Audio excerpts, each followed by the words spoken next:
Today we are going to take a look at Simulation Evaluator. Simulation Evaluator allows you to check the study to find out if it has been set up for successful simulation run.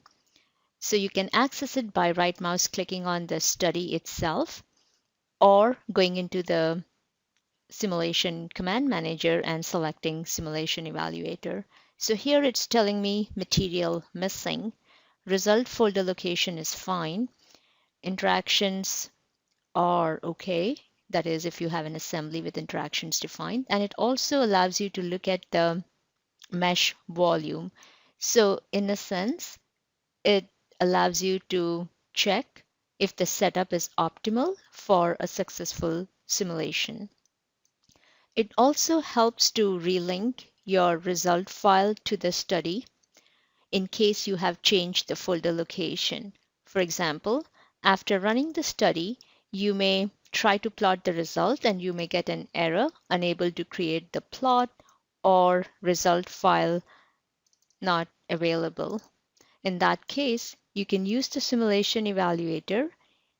It tells you that there is an issue with the study result folder location. You can go back and point to the correct location.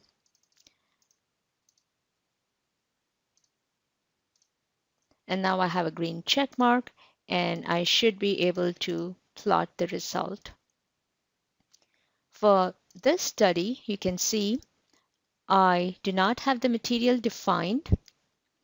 So I should go back and define the material. And now if I go back and use the evaluator, it tells me the materials are defined.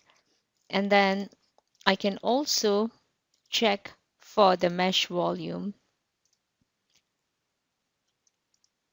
So if the difference between the mesh volume and the solid volume is much, then it means your mesh is not fine enough. You can go back and improve the mesh to lower the difference between the mesh volume and solid body volume.